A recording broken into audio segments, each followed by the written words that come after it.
जय श्री साईं दोस्तों, मैं सत्यवीर वर्मा सभी साईं भक्तों को जय श्री साईं बोलता हूँ। जय श्री साईं, जय श्री साईं, जय श्री साईं। दोस्तों, आज साईं सच्चरित्र का चौथा अध्याय है।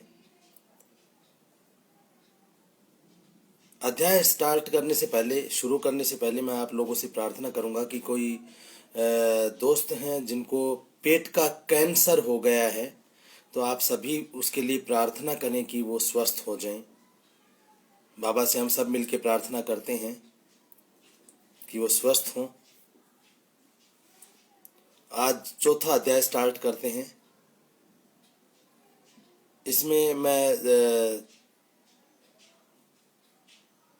बताता हूँ कि इसमें थोड़ा जो चैप्टर है ये थोड़ा लंबा है। अध्याय 4, श्री साईं बाबा का शिरडी में प्रथम आगमन, संतों का अवतार कार्य, पवित्र तीर्थ शिरडी, श्री साईं बाबा का व्यक्तित्व,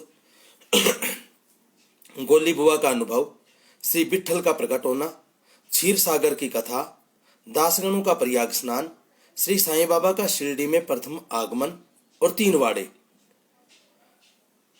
ग्रंथकार महोदय बताते हैं कि संत क्यों प्रकट होते हैं, उनका अवतार कार्य क्या होता है।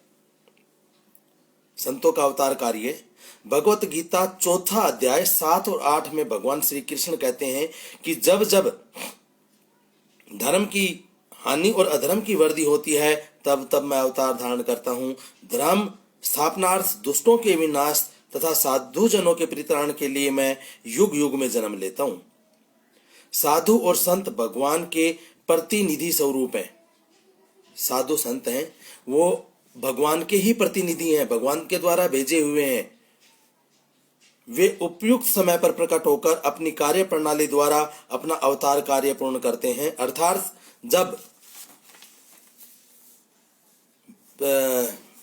ब्राह्मण, क्षत्रिय और वैश्य अपने कर्तव्यों से विमुख हो जाते हैं, जब शूद्र उच्च जातियों के अधिकार छीनने लगते हैं, जब धर्म के आचार्यों का अनादर होने लगता है तथा निंदा होने लगती है, जब लोग निषिद्ध भोज्य पदार्थों और मदिरा आदि का सेवन करने लगते हैं, जब धर्म की आड़ में निंदित कार्य होने लगते हैं, जब भिन्न भिन्न धर्मावलंबी परस्पर लड़ने लगते हैं, जब ब्राह्मण संध्या आदि कर्म छोड़ देते हैं, कर्मठ पुरुषों को धार्मिक कृत्यों में अरुचि उत्पन्न हो जाती है, जब योगी ध्यान आदि कर्म करना छोड़ देते हैं और जब जन साधारण की ऐसी धारणा हो जाती है कि केवल धन, संतान और स्त्री ही सब कुछ है, तथा इस प्रकार लोग जब सत्य मार्ग से विचलित होकर अधः पतन की ओर अग्रसर होने लगते हैं, तब संत प्रकट होते हैं।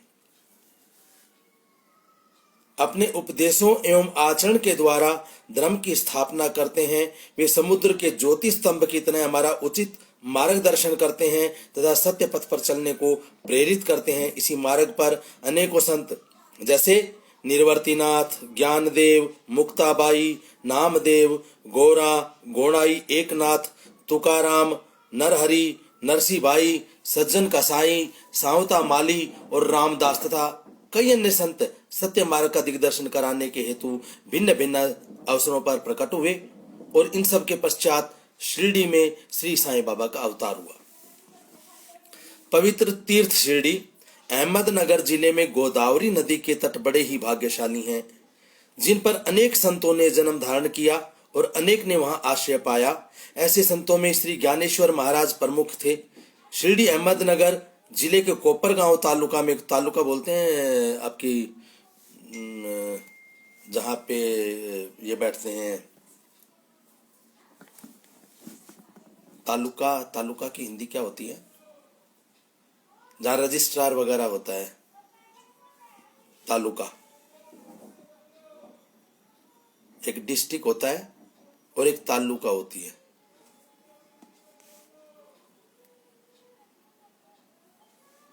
गोदावरी नदी पार करने के पश्चात मार्ग सीधा शिरडी को जाता है। 8 मील चलने पर जब आप नीम गांव पहुंचेंगे तो वहां से शिरडी दृष्टिगोचर होने लगती है। कृष्णा नदी के तट पर अन्य तीर्थ स्थान गाणगापुर, नरसिंहवाड़ी और ओटुंबर के समान ही शिरडी भी प्रसिद्ध तीर्थ है। जिस प्रकार दामोजी ने मंगलवेढा को पंढरपुर के समीप, समर्थ रामदास जी ने सज्जनगढ़ को, दत्ता अवतार श्री नरसिंह सरस्वती ने वाड़ी को पवित्र किया, उसी प्रकार श्री साईं बाबा ने शिरडी में अवतीर्ण होकर उसे पावन बनाया। श्री साईं बाबा का व्यक्तित्व, उनका कैरेक्टर क्या था साईं बाबा का?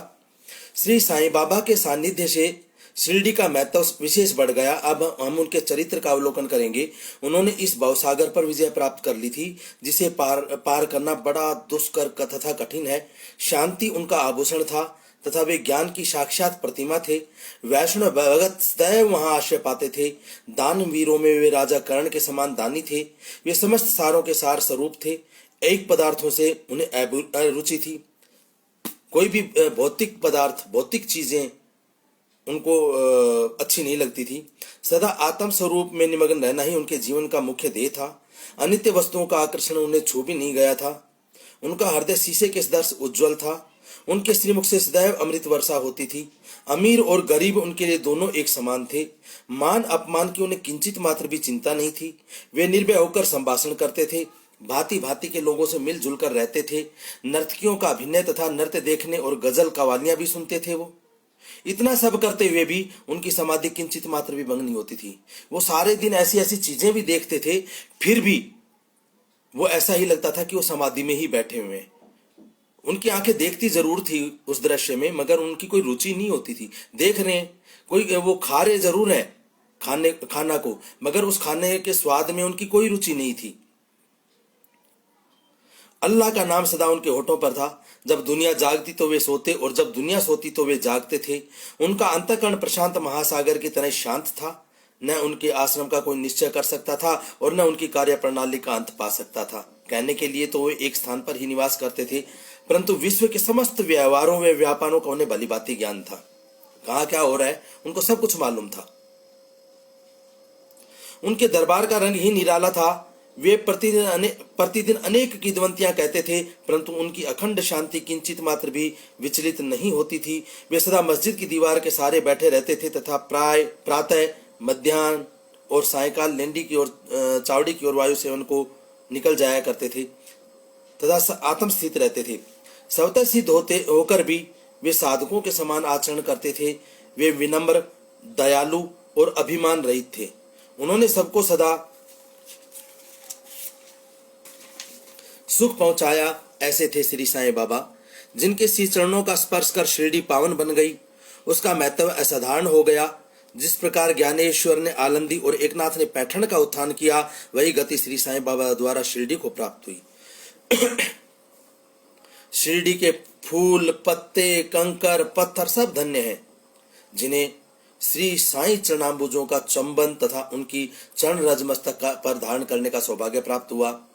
भक्तगण को शिरडी एक दूसरा पंढरपुर, जगन्नाथपुरी, द्वारका, बनारस, काशी, महाकालेश्वर तथा गोकर्ण महाबलेश्वर बन गई।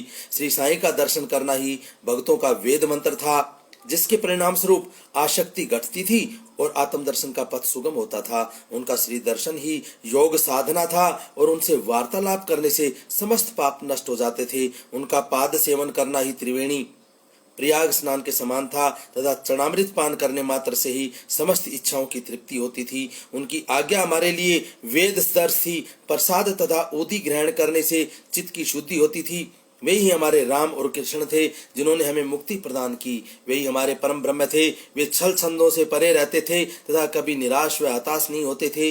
वे सदा आत्मस्थित चैतन्य गण तथा आनंद की मंगल मूर्ति थे। कहने को तो वो शिरडी उनका मुख्य केंद्र था, परंतु उनका कार्यक्षेत्र पंजाब, कलकत्ता, उत्तरी भारत, गुजरात, ढाका और कोंकण तक विस्तृत था। श्री साईं बाबा की कीर्ति दिन प्रतिदिन चौर फैलने लगी और जगह जगह से दर्शनार्थ आकर उनके भक्त लाभ उठाने लगे। केवल दर्शन से ही मनुष्य, चाहे वे शुद्ध अथवा अशुद्ध हृदय के हों, के चित्त को परम शांति मिल जाती थी। उन्हें उसी आनंद का अनुभव होता था जैसा कि पंढरपुर में श्री विठल के दर्शन से होता है। यह कोई अतिशयोक्ति नहीं है। देखिए, एक भक्त ने यही अनुभव पाया। गोली बुआ पंढरपुर के एक वारकरी थे, जो 4 मास गंगा तट पर रहते थे और 8 महीने वो पंढरपुर में रहते थे। तो उनका क्या अनुभव है, उनका क्या एक्सपीरियंस है बाबा को देख के, वो आगे ग्रंथकार महोदय ने आगे बताया है, वो सुनिए। लगभग 95 वर्ष के वयोवृद्ध भक्त जिनका नाम गोली बुआ था, पंडरी के एक वार करी थे। वे 8 मास पंढरपुर और 4 मास आषाढ़ से कार्तिक तक गंगा तट पर निवास करते थे। सामान ढोने के लिए वे एक गधे को अपने पास रखते थे और एक शिष्य भी सदैव उनके साथ रहता था। वे प्रतिवर्ष वारी लेकर पंढरपुर जाते और लौटते समय श्री साईं बाबा के दर्शनार्थ शिरडी आते थे। बाबा पर उनका अगाध प्रेम था। वे बाबा की ओर एकटक निहारते और कह उठते थे कि यही तो पंडरीनाथ हैं, श्री विठल के अवतार हैं, जो अनाथ नाथ, दीन दयालु और दीनों के नाथ हैं। गोली बुआ श्री बिठोआ के परम भक्त थे। उन्होंने अनेक बार पंडरी की यात्रा की तथा प्रत्यक्ष अनुभव किया कि श्री साईं बाबा सचमुच में ही पंडरीनाथ हैं। विठल स्वयं प्रकट हुए। विठल महाराज कैसे प्रकट हुए हैं, ग्रंथकार महोदय ने बताया है। श्री साईं बाबा की ईश्वर चिंतन और भजन में विशेष अभिरुचि थी। बाबा चाहते थे कि जो भी आए और जो मेरे भक्त हों, मेरे आसपास जो भी हों, सारे दिन बस वो ईश्वर चिंतन में ही अपना समय व्यतीत करें, इधर उधर की फालतू की गपशप मारने में अपना टाइम खराब ना करें। तो उनकी हमेशा यही इच्छा बनी रहती थी कि सब ईश्वर चिंतन में अपना समय व्यतीत करें, आध्यात्मिक उन्नति करने में अपना टाइम लगाएं, ना कि फालतू की बातों में लगाएं। तो विठल महाराज कैसे प्रकट हुए वो बता रहे हैं। श्री साईं बाबा की ईश्वर चिंतन और भजन में विशेष अभिरुचि थी। वे सदैव अल्लाह मालिक पुकारते तथा भक्तों से कीर्तन सप्ताह करवाते थे। इसे नाम सप्ताह भी कहते हैं। एक बार उन्होंने दासगणों को कीर्तन सप्ताह करने की आज्ञा दी। दासगणों ने बाबा से कहा कि आपकी आज्ञा मुझे सिरोधार्य है, परंतु मेरे को भी इस बात का आश्वासन मिलना चाहिए कि जब मैं कीर्तन समाप्त करूं, अर्थात सप्ताह के अंत में विठल अवश्य प्रकट होंगे, ये मेरे को आप आश्वासन दे दीजिए, गारंटी दे दीजिए कि मैं विठल भगवान के, श्री कृष्ण भगवान के मेरे को दर्शन होंगे तो मैं नाम सप्ताह करूंगा। नहीं तो क्या फायदा है ना फालतू 7 दिन खराब करने का मेरे को। अगर आप गारंटी लेते हैं कि हाँ विठल आएंगे, श्री कृष्ण जी दर्शन देंगे, तो ठीक है, मैं भी बैठ जाता हूँ, 7 दिन मैं पूजा करूंगा, कीर्तन करूंगा। तो बाबा ने अपना हृदय स्पर्श करते हुए कहा कि विठल अवश्य प्रकट होंगे, परंतु साथ ही भक्तों में श्रद्धा व तीव्र उत्सुकता का होना भी अनिवार्य है। यह नहीं है कि जबान से तो नाम ले विठल विठल कृष्ण कृष्ण और ठीक है, मन में चल रहा है हल चलाने का खेत में, तो फिर विठल थोड़ा ही प्रकट होंगे। तुम्हारे अंदर श्रद्धा होनी चाहिए कि हाँ भाई आज विठल को प्रकट करना है, तो विठल अवश्य प्रकट होंगे। विठल कहीं बाहर से थोड़ा ही आएंगे, विठल तो यही है। ठाकुरनाथ की डंकपुरी, विठल की पंडरी, रण छोड़ की द्वारका यही तो है, किसी को दूर जाने की आवश्यकता नहीं है। बाबा ने बोला क्या विठल कहीं बाहर से थोड़ा ही आएंगे, वे तो यही विराजमान है। जब भक्तों में प्रेम और भक्ति का स्रोत प्रभावित होगा तो विठल स्वयं प्रकट होंगे, ये मैं गारंटी लेता हूं। बाबा ने बोला अगर तुम्हारे अंदर श्रद्धा है और भगवान को बुलाने की तुम्हारी इतनी इच्छा है, तो मैं बोल रहा हूं, मैं गारंटी ले रहा हूं कि विठल अवश्य प्रकट होंगे, मगर विश्वास भक्ति होनी चाहिए। तो कैसे आए? सप्ताह समाप्त होने के बाद विठल भगवान इस प्रकार प्रकट हुए। काका साहेब दीक्षित सदैव की भांति स्नान करने के पश्चात जब ध्यान करने को बैठे तो उन्हें विठल के दर्शन हुए। दोपहर के समय जब वे बाबा के दर्शनार्थ मस्जिद में पहुंचे तो बाबा ने उनसे पूछा, काका साहेब दीक्षित से, क्यों विठल पाटिल आए थे ना, क्या तुम्हें उनके दर्शन हुए? बाबा काका साहेब दीक्षित से पूछ रहे हैं, आज विठल आए थे, श्री कृष्ण जी आए थे, क्या तुमने उनके दर्शन करे? वे बहुत चंचल हैं, सबको मालूम है, बहुत चंचल हैं, कभी इधर इस पेड़ के नीचे, कभी उस पेड़ के ऊपर, तो वो बहुत चंचल हैं। उनको दृढ़ता से पकड़ लो, यदि थोड़ी सी भी असावधानी की तो बचकर निकल जाएंगे। यह प्रातः काल की घटना थी और दोपहर के समय उन्हें पुनः दर्शन हुए। उसी दिन बिठोआ के चित्र बेचने वाला बिठोआ के 25-30 चित्र लेकर वहां बेचने को आया। वह चित्र ठीक वैसा ही था जैसा कि काका साहेब दीक्षित को ध्यान में दर्शन हुए थे। जब वो सवेरे बैठे थे, दोपहर में बाबा का ध्यान करने को बैठे थे, तो वो ही चित्र सामने आ गया। एक चित्र बेचने वाला आया, 25-30 चित्र लेके वहां बेचने को आया। यह चित्र ठीक वैसा ही था जैसा कि काका साहेब दीक्षित को ध्यान में दर्शन हुए थे।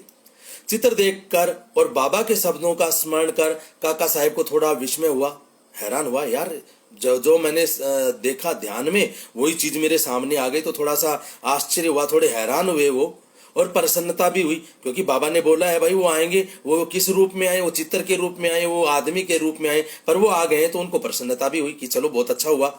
उन्होंने एक चित्र सहर्ष खरीद लिया और उसे अपने देवघर में, अपने मंदिर में प्रतिष्ठित कर दिया। ठाणा के अवकाश प्राप्त मामलतदार श्री बी वही देव ने अपने अनुसंधान के द्वारा प्रमाणित कर दिया कि शिरडी पंढरपुर की परिधि में आती है। दक्षिण में पंढरपुर श्री कृष्ण जी का प्रसिद्ध स्थान है, अतः शिरडी ही द्वारका है।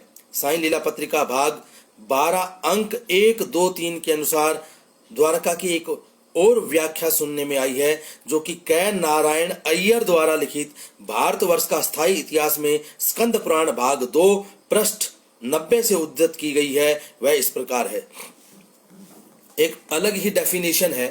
वो डेफिनेशन क्या है, वो श्री बी वही देव ने अपने अनुसंधान में बताया है। वो क्या है? चतुर्वर्णामापि वर्गाणाम यत्र द्वाराणि सर्वतः अतो द्वारावतीत युक्ता विद्विधि बस तत्ववादिभी।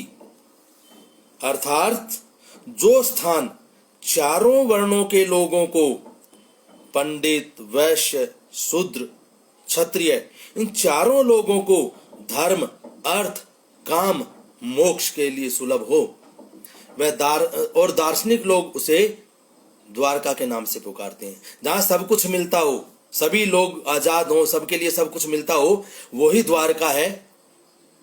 शिरडी में बाबा की मस्जिद केवल चारों वर्णों के लिए नहीं थी, अपितु दलित, अस्पृश्य, जिनको छू भी ना सकें, और भागोजी सिंधे जैसे कोठी, जिनके हाथ पैरों से हमेशा पीप बहता था, मवाद निकलता रहता था, उन सब के लिए भी खुली थी। अतः शिरडी को द्वारका कहना ही सर्वथा उचित है। भगवंतराव क्षीरसागर की कथा। श्री विठल पूजन में बाबा को कितनी रुचि थी, यह भगवंतराव क्षीरसागर की कथा से स्पष्ट है। बाबा हमेशा श्री कृष्ण जी की पूजा को विशेष महत्व देते थे, विठल को। भगवंतराव के पिता बिठोवा के परम भक्त थे, जो प्रतिवर्ष पंढरपुर को वारी लेकर जाते थे। उनके घर में बिठोवा की एक मूर्ति थी, जिसकी वे नित्य प्रति पूजा करते थे। उनकी मृत्यु के पश्चात उनके पुत्र भगवंतराव ने वारी, पूजन, श्राद्ध इत्यादि समस्त कर्म करना छोड़ दिया। अब बाप मर गया, छोड़ो यार, कौन फालतू के झंझट में पड़े, अपने इधर उधर गया, अपना टाइम पास करा, कौन पूजा करे, सारे कर्म छोड़ दिए।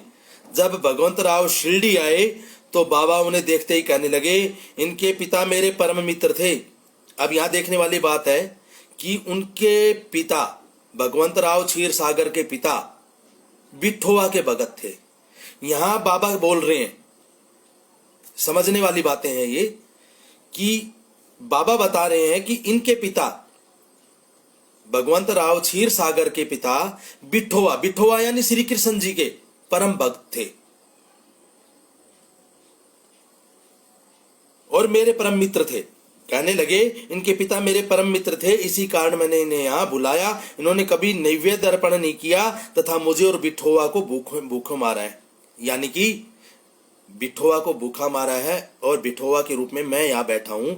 इसने अपने पिता के मरने के बाद कभी भी मेरे को नैवेद्य अर्पण नहीं किया, कभी भी मेरे को खाने के लिए नहीं पूछा, रोटी डाली और खाना परोसा, खुद खा गया, और कभी भी मेरे को अर्पण करके उच्छिष्ट भोजन नहीं करा इसने, कभी मेरे को प्रसाद नहीं चढ़ाया इसने। तो मैं हमेशा भूखा रहा हूं, बाबा ने कहा है, इसलिए मैंने इन्हें यहाँ आने को प्रेरित किया। अब मैं इन्हें हठ पूर्वक पूजा में लगा दूंगा। बाबा का प्यार देखो कि उनको बुला के और बोल रहे हैं कि मैं हठ पूर्वक पूजा में लगा दूंगा, क्योंकि इनके पिता मेरे परम मित्र थे। दासगणों का प्रयाग स्नान। अब बाबा ने दासगणु महाराज को प्रयाग का स्नान कैसे करवाया, अब ग्रंथकार महोदय ने वो रचना करी है यहाँ पे, वो हम देखेंगे, वो सुनेंगे। गंगा और यमुना नदी के संगम पर प्रयाग प्रसिद्ध तीर्थ स्थान है। हिंदुओं की ऐसी भावना है कि वहां स्नान आदि करने से समस्त पाप नष्ट हो जाते हैं। इसी कारण प्रत्येक पर्व पर सहस्त्रों भक्तगण वहां जाते हैं और स्नान का लाभ उठाते हैं। एक बार दासगणों ने भी वहां जाकर स्नान करने का निश्चय किया। इस विचार से वे बाबा से आज्ञा लेने उनके पास गए। बाबा ने कहा, अरे इतनी दूर व्यर्थ भटकने की क्या आवश्यकता है, अपना प्रयाग तो यही है, शिरडी में ही, मुझ पर विश्वास करो। आश्चर्य, महान आश्चर्य हुआ उस वक्त। जैसे ही दासगणु बाबा के श्री चरणों पर नत हुए, झुके, तो बाबा के श्री चरणों से गंगा यमुना की तेज धारा बहने लगी। यह चमत्कार देखकर दासगणु का प्रेम और भक्ति उमड़ पड़ी, आंखों से आंसुओं की धारा बहने लगी और उन्हें कुछ अंतस्फूर्ति हुई, अंदर से आवाज आई बाबा के लिए, और उनके मुख से श्री साईं बाबा की स्तोत्र सवनी स्वतः प्रभावित होने लगी, अपने आप ही मुंह से निकलने लगी। जो बाबा के लिए बाबा की स्तोत्र सवनी है, वो अपने आप ही उनके मुंह से निकलने लगी। वो इतने भावुक हो गए, देखा कि बाबा के सिर चरणों से तो गंगा यमुना बह रही है, और उस वक्त उन्होंने वहां पे प्रयाग स्नान कर लिया। बाबा के सिर चरणों से गंगा निकली और प्रयाग का स्नान वो वहां जाने की बजाय संगम पे बाबा के सिर चरणों में स्नान किया दासगणु महाराज ने। श्री साईं बाबा का शिरडी में प्रथम आगमन। बाबा किस प्रकार आए पहली बार शिरडी में, अब ग्रंथकार महोदय आगे उसका पूरा विवरण दे रहे हैं, वो सुने। श्री साईं बाबा के माता पिता, उनके जन्म और जन्म स्थान का किसी को भी ज्ञान नहीं है। जबकि बहुत से लोग उन्हें कहते हैं, कोई मुसलमान बोलता है, कोई कुछ बोलता है कि वो तो मुसलमान थे। मैं बहुत सी जगह देखता हूँ कि वो चांद मियाँ, तो यहाँ पे बता रहे हैं कि उनके माता पिता का ही नहीं मालूम, तो कोई कैसे अंदाजा लगा सकता है, कोई कैसे गारंटी के साथ बोल सकता है कि वो मुसलमान थे। मैंने एक वीडियो देखा, एक जैन गुरु बोल रहे हैं कि वो अफगानिस्तान से चल के आए थे, फलाना था ढिकाना था। तो क्यों किसी संत की बुराइयां करते हैं? पहले आप ये देखिए, इसमें लिखा हुआ है, बाबा के टाइम की बाबा की लिखी हुई है, बाबा का चरित्र है। एक बार देखिए यहाँ पे क्या लिखा है। श्री साईं बाबा के माता पिता, उनके जन्म और जन्म स्थान का किसी को भी ज्ञान नहीं था और ना अब है।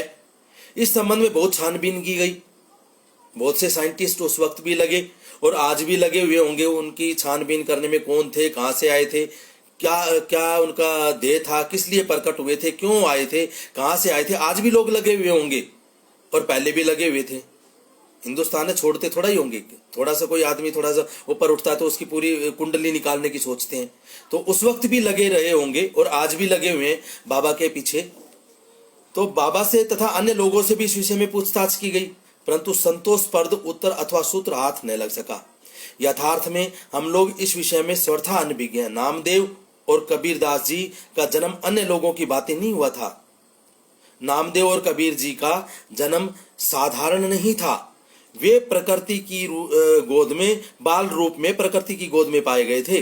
नामदेव भीमर्थी नदी के तीर पर गोनाई को और कबीर भागीरथी नदी के तीर पर तमाल को पड़े हुए मिले थे। और ऐसा ही श्री साईं बाबा के संबंध में भी था।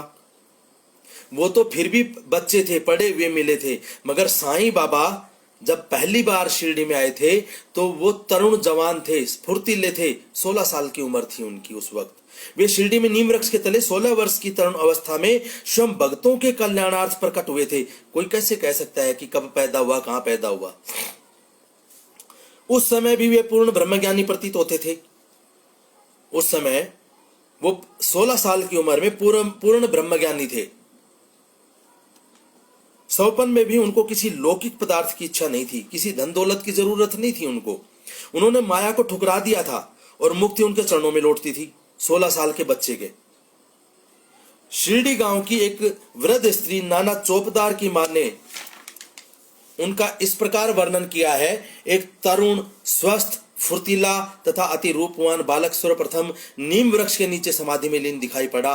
सर्दी गर्मी की उन्हें किंचित मात्र भी चिंता नहीं थी कि सर्दी हो रही है, गर्मी हो रही है।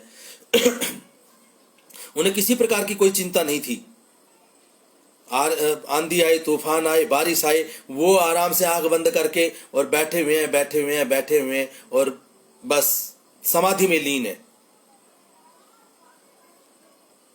उन्हें इतनी अल्प आयु में इस प्रकार कठिन तपस्या करते देखकर लोगों को महान आश्चर्य हुआ। दिन में वे किसी से भी भेंट नहीं करते थे और रात्रि में निर्भय होकर एकांत में घूमते थे। लोग आश्चर्यचकित होकर फिर पूछते थे, इस युवक का कहां से आगमन हुआ है उनकी बनावट तथा आकृति इतनी सुंदर थी कि एक बार देखने मात्र से लोग आकर्षित हो जाते थे। वे सदा नीम वृक्ष के नीचे बैठे रहते थे और किसी के द्वार पर भी नहीं जाते थे। यद्यपि देखने में वे युवक प्रतीत होते थे, परंतु उनका आचरण महात्माओं के दर्श था। जो उनका व्यवहार था वो बड़े बड़े संत महात्माओं जैसा था। एक 16 साल के बच्चे का जो व्यवहार है, जो उनका आचरण है, वो बड़े बड़े महात्माओं के बराबर का है। वे त्याग और वैराग्य की साक्षात प्रतिमा थे। एक बार आश्चर्यजनक घटना हुई।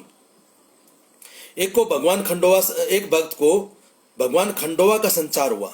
संचार का मतलब किसी के बॉडी में एंट्री हो गई भगवान खंडोवा जी का। खंडोवा महाराष्ट्र में जो साईं बाबा के भगत हैं वो जानते होंगे। खंडोवा जी शिव जी का रूप है। किसी भक्त में खंडोवा जी का संचार हुआ। खंडोवा जी आए, लोगों ने शंका निवारणार्थ उनसे प्रश्न किया, हे देवा, कृपया बताइए कि किस भाग्यशाली पिता की संतान है। पूछ लेते हैं कि ठीक है जी, मेरे को बताओ ये जो लड़का बैठा है ये कौन है, कहाँ से आया है, किस पिता की संतान है और इनका कहाँ से आगमन हुआ है। भगवान खंडोवा ने एक कुदाली मंगवाई, एक फावड़ी मंगवाई और एक निर्दिष्ट स्थान पर खोदने का संकेत किया। एक जगह बोला कि आप सामने जाओ और वहां पे खोदो। और उन्होंने, जब लोग उस स्थान को पूर्ण रूप से खोदा गया तो वहां एक पत्थर के नीचे ईंटें पाई गई। पत्थर को हटाते ही एक द्वार दिखा जहां 4 दीप जल रहे थे। उन दरवाजों का मार्ग एक गुफा में जाता था जहां गोमुखी आकार की इमारत, लकड़ी के तख्ते, मालाएं आदि दिखाई पड़ी। भगवान खंडोवा कहने लगे, इस युवक ने इस स्थान पर 12 वर्ष तपस्या की है। अब मैं थोड़ी देर के लिए यहां बात को रोकूंगा। अभी लोग शंका निवारणार्थ उनसे बात कर रहे हैं कि ये कहां से है, कौन है, कहां से आया है। और अब जब उनका डिस्क्लोज कर दी बातें भगवान खंडोवा ने कि इस बच्चे ने यहां 12 साल तपस्या करी है, यानी कि उनकी उम्र 16 साल है और उन्होंने 12 साल तपस्या की है। प्लीज इस बात को नोट कीजिएगा, उनकी उम्र 16 साल है और उन्होंने 12 साल तपस्या की है। तो क्या एक 4 साल का बच्चा तपस्या कर सकता है? इसका मतलब वो बहुत पहले, उन्होंने 12 साल पहले 12 साल के लिए तपस्या की होगी। और क्या अगर वो जन्म लेते तो क्या वहां के लोग एक बच्चे को जानते नहीं?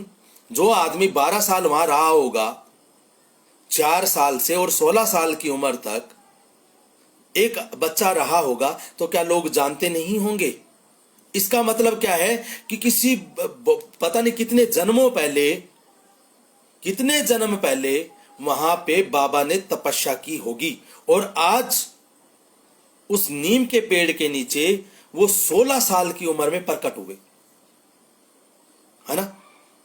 तो अब आप अंदाजा लगा सकते हैं कि वो, जहां तक मैं जानता हूं, मां के गर्भ से पैदा नहीं हुए, वो प्रकट हुए।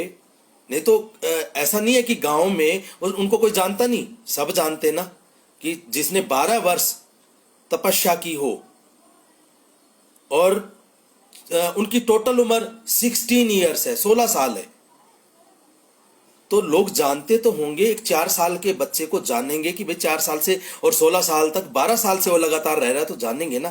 तो इसका मतलब वो एक दिव्य आत्मा, परमात्मा है जो बहुत जन्मों पहले वहां आई होगी और तपस्या करी होगी। तब लोग युवक से प्रश्न करने लगे, परंतु उसने यह कहकर बात टाल दी कि यह मेरे श्री गुरुदेव की पवित्र भूमि है, अतः मेरा पूज्य स्थान है।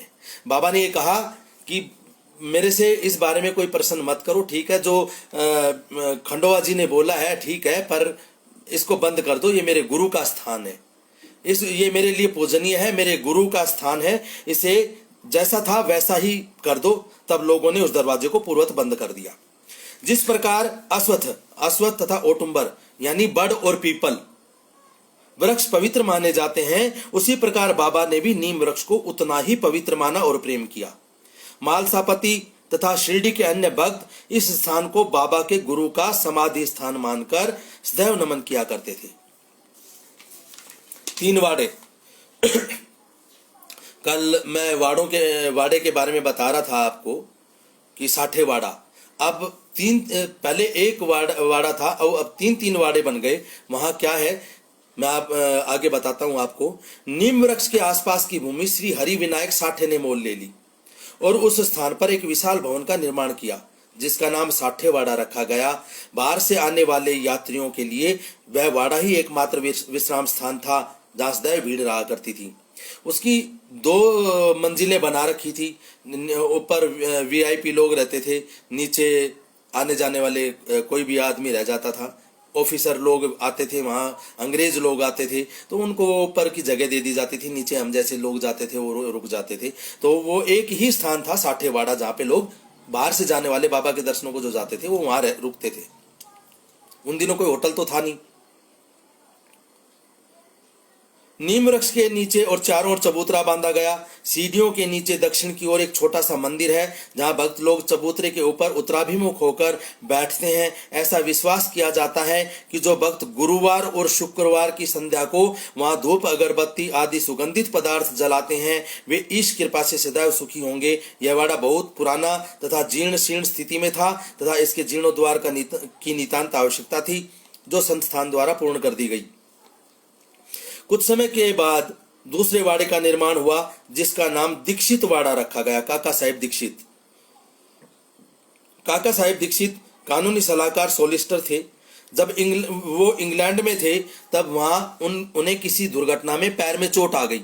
उन्होंने उनके अनेक उपचार किए परंतु पैर अच्छा न हो सका। नाना साहेब चांदोरकर ने उन्हें बाबा की कृपा प्राप्त करने का परामर्श दिया, इसलिए उन्होंने सन 1909 में बाबा के दर्शन किए। उन्होंने बाबा से पैर के बदले में अपने मन की पंगुता को दूर करने की प्रार्थना करी कि मेरा पैर ठीक हो ना हो, मेरे को उसकी चिंता नहीं है, मेरा जो अपंग मन हो रखा है ना वो ठीक हो जाए। बस मेरा जो मन है मैं कॉन्शियस हो जाऊं, बाबा के श्री चरणों में ही बस ध्यान लगा रहे, बाबा के ही गुण गाता रहूं, मेरा जो मेरे मन की पंगुता को दूर कर दें बस। बाबा के दर्शन से उन्हें इतना सुख प्राप्त हुआ कि उन्होंने स्थायी रूप से शिरडी में रहना स्वीकार कर लिया और इसी कारण उन्होंने अपने तथा भक्तों के हेतु एक वाड़े का निर्माण करवाया, एक भवन बनाया कि मैं भी यहाँ रहूंगा और एक बाबा के भक्तों के लिए एक साठे वाड़ा ही है, चलो लोग भी आएंगे और वहां रहेंगे। इस भवन का शिलान्यास दिनांक 9/12/1910 को किया गया। उसी दिन अन्य 2 विशेष घटनाएं हुई। श्री दादा साहेब खापर्डे को घर वापस लौटने की अनुमति प्राप्त हो गई। आगे आएंगे। श्रीमान खापर्डे साहब डायरी लिखते थे, साईं बाबा के ऊपर डायरी है उनकी। वो डेली डायरी मेंटेन करते थे कि बाबा ने आज क्या खाया, बाबा आज कहाँ गए, बाबा ने आज क्या बोला। खापर्डे बहुत विद्वान आदमी थे। वो आगे आएंगे, उनका कैरेक्टर भी आगे आएगा, वो मैं आपको आगे बताऊंगा। और दूसरा क्या हुआ, चावड़ी में रात्रि को आरती आरंभ हो गई। चावड़ी में कुछ समय में वाड़ा संपूर्ण रूप से बन गया और रामनवमी 1911 के शुभ अवसर पर उसका यथाविधि उद्घाटन कर दिया गया। इसके बाद एक और वाड़ा मानो एक शाही भवन नागपुर के प्रसिद्ध श्रीमंत बूटी ने बनवाया। इस भवन के निर्माण में बहुत धनराशि लगाई गई, लगभग 1 लाख रुपए लगा था उस वक्त। उनकी समस्त निधि सार्थक हो गई क्योंकि बाबा का शरीर अब वहां विश्रांति पा रहा है बूटीवाड़े में, और फिलहाल वह समाधि मंदिर के नाम से विख्यात है। जो बूटीवाड़ा है जहां हम बाबा के दर्शनों को जाते हैं वो बूटीवाड़ा था जहां आज बाबा का मंदिर है। इस मंदिर के स्थान पर पहले एक बगीचा था जिसे बाबा स्वयं पौधों को सींचते और उनकी देखभाल किया करते थे। जहां पहले एक छोटी सी कुटी भी नहीं थी वहां 3 वाड़ों का निर्माण किया गया। इन सब में साठे वाड़ा पूर्व काल में बहुत ही उपयोगी था। बगीचे की कथा, वामन तथा तात्या की सहायता से स्वयं बगीचे की देखभाल, शिरडी से श्री साईं बाबा की अस्थायी अनुपस्थिति, यानी कि 16 बाबा 3 साल के लिए गायब हो गए 16 साल से, और 19-20 साल की उम्र में वापिस आए थे। वो 3 साल 4 साल गायब हो गए वो। तथा चांद पाटिल की बारात में पुनः शिरडी लौटना, देवीदास, जानकीदास और गंगागीर की संगति, मोहिद्दीन तंबोली के साथ कुश्ती, मस्जिद में निवास, श्री ढेंगले व अन्य भक्तों पर प्रेम तथा अन्य घटनाओं का अगले अध्याय में वर्णन किया गया है। श्री सद्गुरु साईनाथार्पणमस्तु। शुभम भवतु। सुखिया सब संसार है, खाए अरु सोए, दुखिया दास कबीर है, जागे अरु रोए। सियापति राम जय जय राम। मेरे प्रभु राम करो कल्याण। आरती साईं बाबा सुखे दातार जीवा, चरणा रजतली ध्यावा दासा विसावा, भक्ता विसावा। आरती साईं बाबा जाळुणिया नांग सवसे रूपी राहे दंग, मुमुक्षा जन दावी निज डोळा श्रीरंग, डोळा श्रीरंग। आरती साईं बाबा जया मनी जैसा भाव, तया तैसा अनुभव। राविशी दया घना ऐसी तुझे ही मावा, तुझे ही मावा। आरती साईं बाबा तुमचे नाम ध्याता, हरे संश्रुति व्यथा। अगाध तव करणी मार्ग दाविशिया नाथा, दाविशिया नाथा। आरती साईं बाबा कलयुगी अवतार, सगुण ब्रह्म सचार। अवतीर्ण झाला से स्वामी दत्ता दिगंबर, दत्ता दिगंबर। आरती साईं बाबा 8 दिवसा गुरुवारी, भक्त करी तिवारी। प्रभु पद पावया भव भय निवारी, भय निवारी। आरती साईं बाबा माझा निज द्रव्य ठेवा, तव चरण राज सेवा। मागणेची आता तुमा देवाधिदेवा, देवाधिदेवा। आरती साईं बाबा इच्छित दिन चातक, निर्मल तोय निज सुख।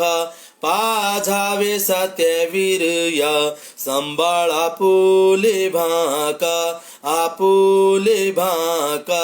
आरती साईं बाबा सुखे दातार जीवा, चरणा रजतली ध्यावा दासा विसावा, भक्ता विसावा। आरती साईं बाबा। ओम अनंत कोटि ब्रह्मांड नायक, राजाधिराज योगीराज, परम ब्रह्म श्री सच्चिदानंद सम सद्गुरु श्री साईनाथ महाराज की जय।